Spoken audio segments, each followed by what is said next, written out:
I ran out to get a pack of cigarettes, but I left my wallet at home. Yeah, that's me. I'm getting old. My name is Sonny Featherland, an investigator for 20 years, and once the star of the predatory division of the Clawville Police Department, one half of the legendary Chicken Police. But buying a pack of smokes is more than I can handle right now. Maybe I should just lay low. Yeah, I'll do that. The most colorful place in the wilderness.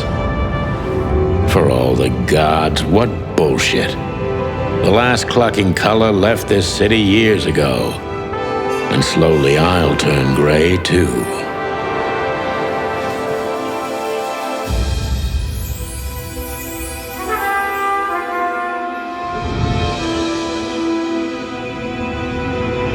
Still, what do I expect? We're living in a vast experiment, and don't even notice that everything got clucked up a long time ago. We believe in this wonderland of peaceful coexistence.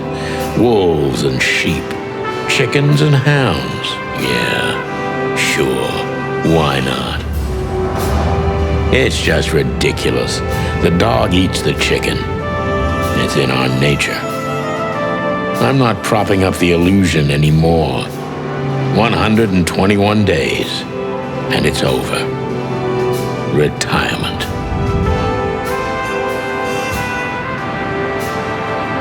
What could possibly go wrong?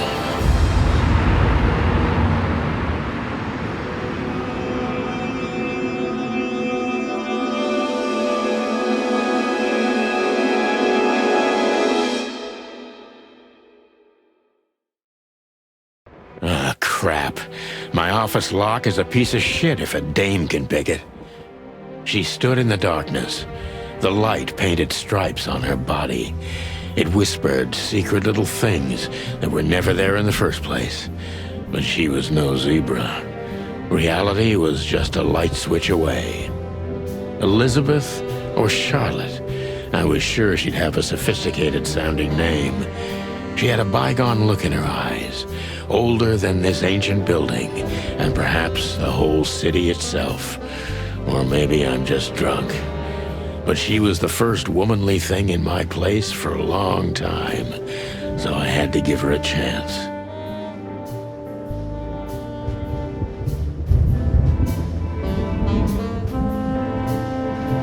I don't even know what these papers are. I promised myself I'd write a novel one day. We used to be star cops a few years ago. Tabloid press, radio interviews, and even a book series. I don't miss those days. Of course, Marty, my old partner, would disagree. He just loved the spotlight. This is one of the most beautiful memories from my old life, before Molly left me and took our daughter. The good things in life don't last long. The best ones always leave first. I saw that in the window of a shoe store. I never understood it, or what it had to do with shoes. M.B. Davis, the eternal king of jazz. The photo is from the days of jazz prohibition. I only heard the old man live one time, but I'll never forget that night. And not only because I woke up at the harbor without my gun, my badge, and my pants. The Wild Gentlemen. Those guys rebuilt the city after the Great Fire of 867. My heroes when I was a little chick. I'm starting to think they should have left Clawville as it was, burned to the ground.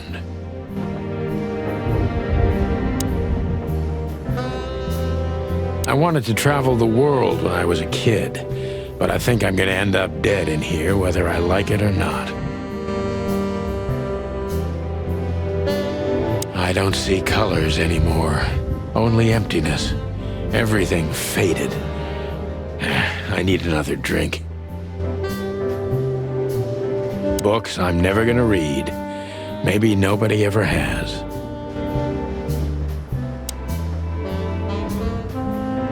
Who is this dame, anyway?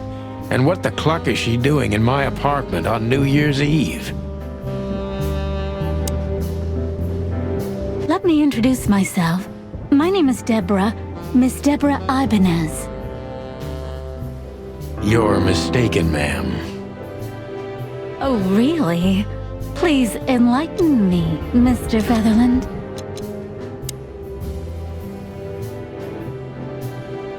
I'm not a private eye. I'd recommend Mr. Philmar Lowe instead of me. He's a nice guy. Believe me, Mr. Featherland, it's not an accident I came to you. Look, miss, I work for the police, and I'm currently on leave. I couldn't accept private commissions even if I wanted to. Not even from a classy dame like you. Am I that easy to read? That's my job. But tell me, since you've invited yourself in, would you like a drink? I don't usually drink. Well, I've gotta have one, and it'd be rude of me to drink alone. So, maybe some sherry? If you insist. But bourbon, please. Thank the wild ones. That's all I have. What a coincidence. So come on, spill it from the beginning.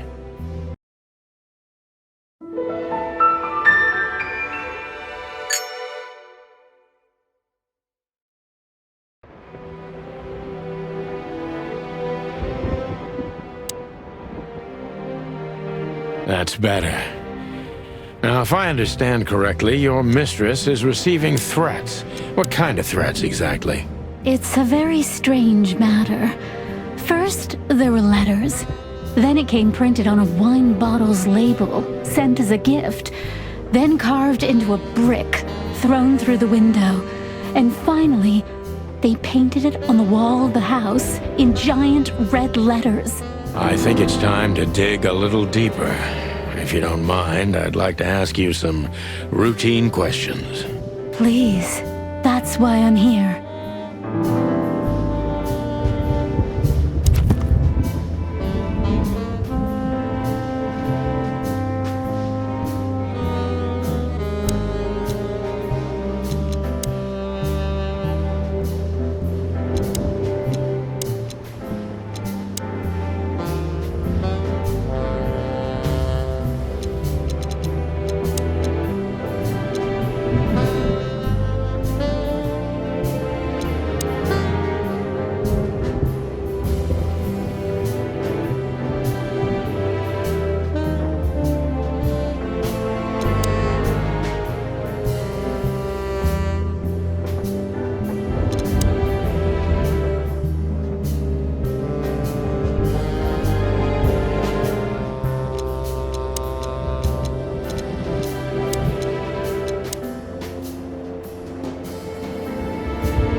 So, this is the part where the interrogation comes, like in those detective movies. Something like that, Deborah. Yes.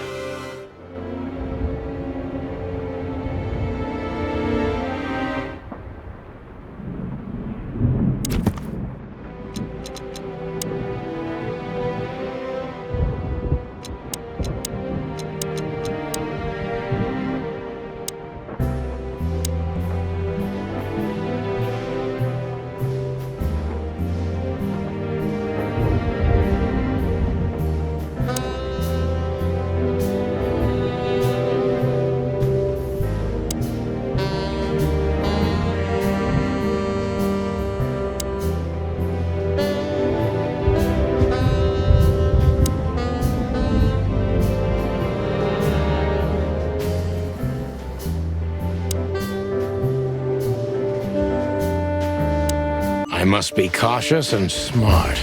This dame seems shy, which I can use to my advantage. But I must be careful about what I say to her, or I could scare her off. Let's start gently, and when the time comes, we can go in hard. Who exactly are you, ma'am? I'm not somebody important, Mr. Featherland. You're important enough to deal with such a delicate matter, right? I carry out the wishes of my employer, nothing more. This means simple paperwork, most of the time. You've been thrown into deep water, sweetheart. Tell me, can you even swim? Believe me, this is just as unpleasant for me as it is for you, if not even more.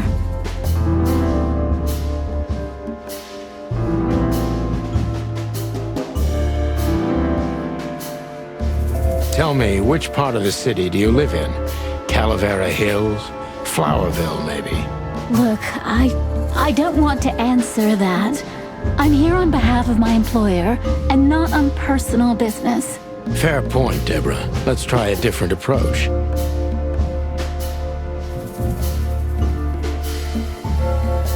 Why did you have to visit me this particular evening? I have my reasons. I may look like a silly little fawn, and maybe I am, but I still have common sense. I don't doubt that for a second, Miss Ibanez. This day is essential to my mistress, and she thought it's also important to you. A message in itself, for sure. But to be honest, even you are. You know what? I'll just take that as a compliment, even if it wasn't meant as such.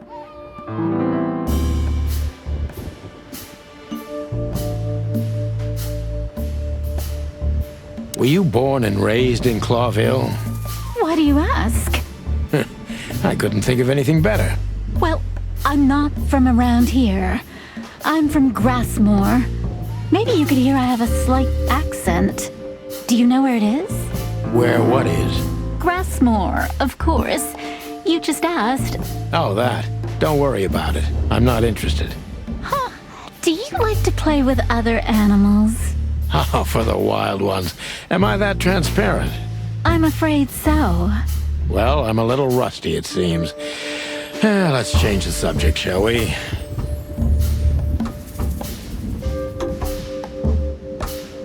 Why did you come to visit me? Why not your employer herself? My employer is Miss Natasha Katsenko. She hasn't been leaving her home lately, only if she really has to. How so? Miss Natasha is afraid.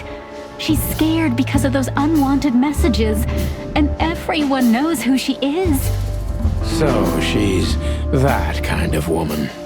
I don't know what you mean. Of course you do, Deborah.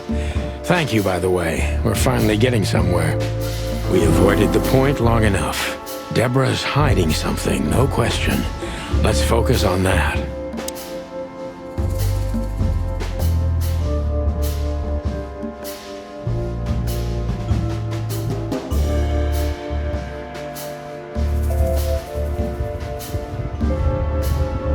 What do you want from me? Me? Oh, don't be silly, Deborah. I mean your employer. I was just talking to myself, out loud. Well, Miss Katsenko thinks you're a great detective, and you're also reliable. That's why I came. Did she also give you the lockpick? Please, could you let this go? I'm really embarrassed. Sorry, sweetheart, I'm just teasing you. As soon as I saw you, you were forgiven. That's very nice of you. It has nothing to do with being nice, Deborah, but you're welcome.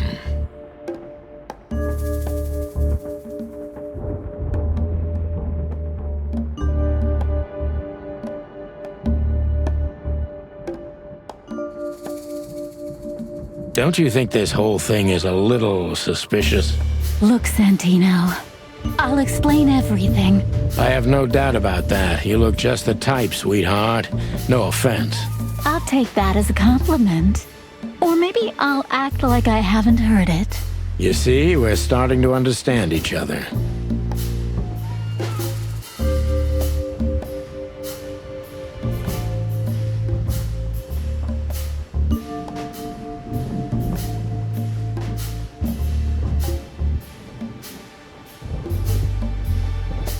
If you won't come clean, what's the point of all this?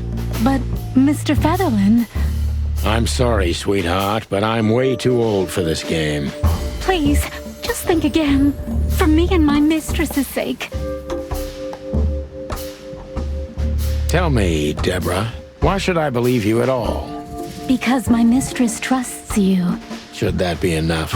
If you really like what she thinks you are, then yes. Damn, what can I say to that? Look, I didn't mean to back you up against the wall. You have a way with words, sweetheart. Did you ever want to be a cop? No, not for the world. Heh, smart answer. Be honest and tell me what you're so afraid of. You know, Mr. Featherland, my mistress's partner is Hobart Wessler. Or as most people know him... Ibn Wessler, the Kingpin. Exactly. Feathery gods help me. So you get it now. The secrecy.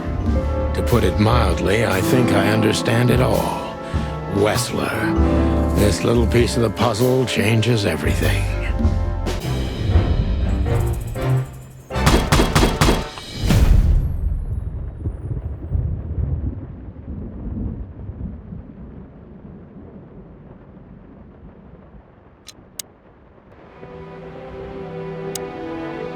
Why don't you take it to the police? Just go there and file a report.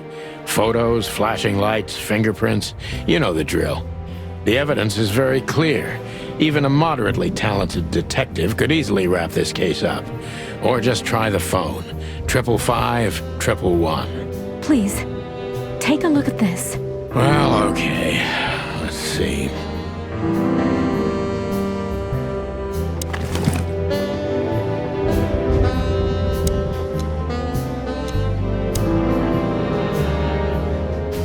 I know Molly very well.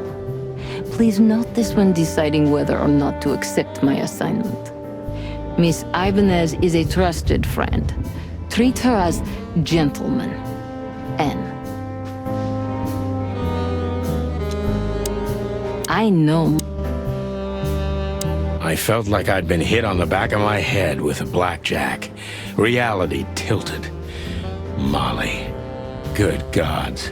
What was her name doing there?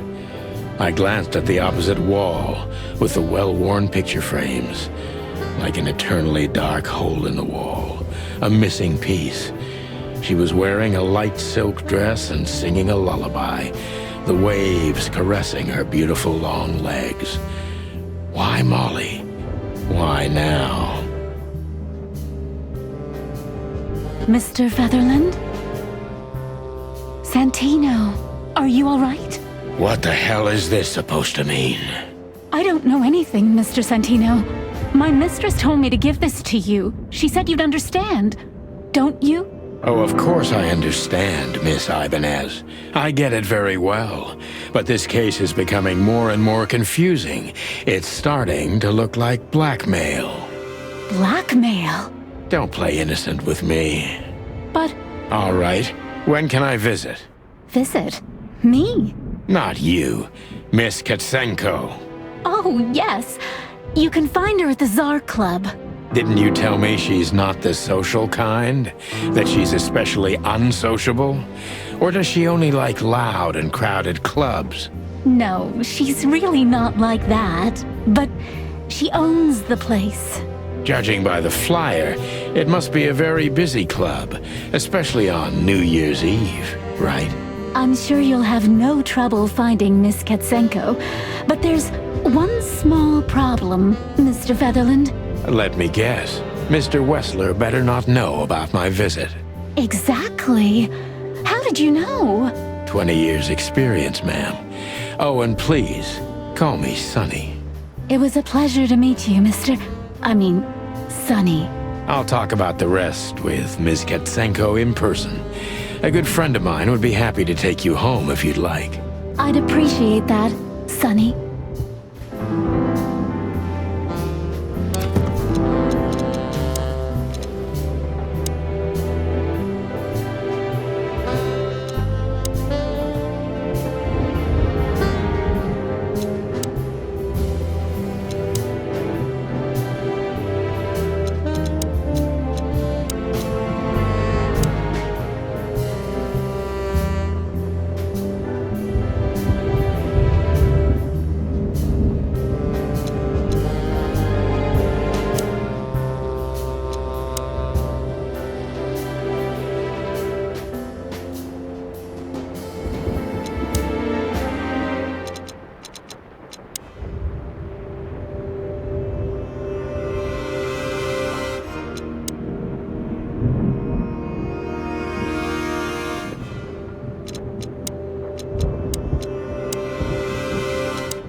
you again, Mr. Sonny. I'm sorry, I don't smoke. Thought so.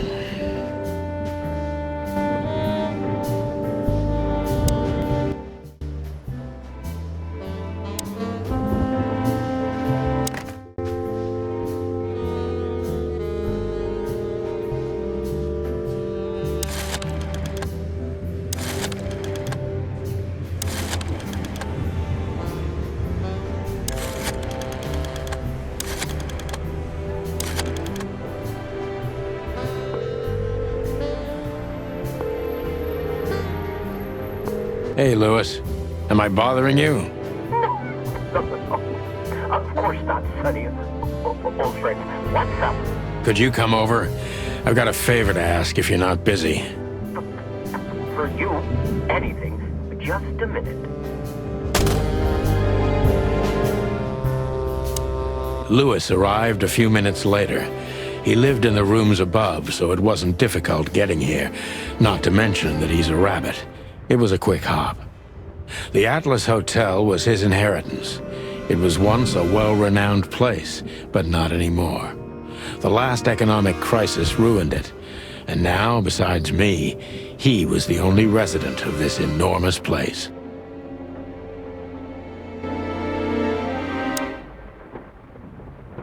The good old rabbit. I can always count on him, even on New Year's Eve. Thanks for being so quick, Lewis. Can you drive Miss Ibanez home? I have some things to take care of. Of course, Sonny. You know, anything for you. Thank you for being so considerate, Sonny. I appreciate it. Don't mention it. Goodbye, then. So long, Deborah.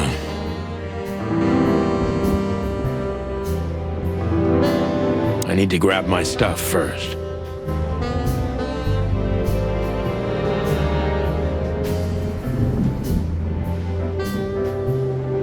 Behind that door lies the kingdom of dirty clothes, cigarette butts, and empty bottles.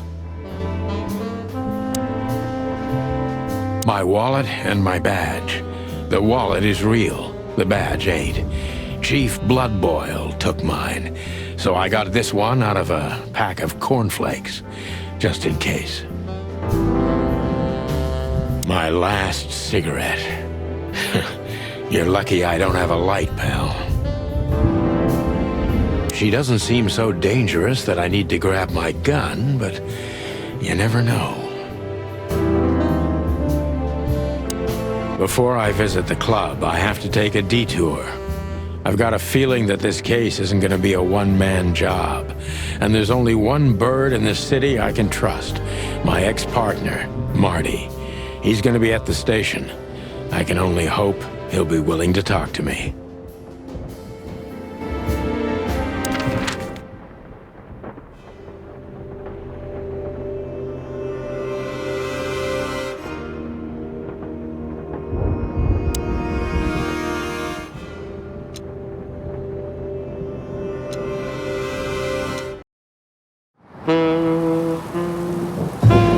It was New Year's Eve, and I was driving, half drunk, risking my whole life's work, but still, it didn't feel any different. Every day was the same, and the 121 days I had left till my retirement seemed like an eternity. When I look out the window of the hotel room I call home, I see the same thing every day. A woman in a red nightgown dances slowly in circles to smooth music. The 9 o'clock show, with a glass of cheap bourbon and the red gown with the silent music. In the meantime, the proud city of Clawville is slowly eating itself alive, and we're still here, with nothing left to lose but our sanity, while others, the smart ones, had already gone. Molly. Does her name really upset me this much? All those years of solitude, and I still jump without question every time I hear it. And then there's Marty, my ex-partner, who hates me, but I know I have to speak with him, no matter what. Why do I feel like the past is watching me, on this goddamn night.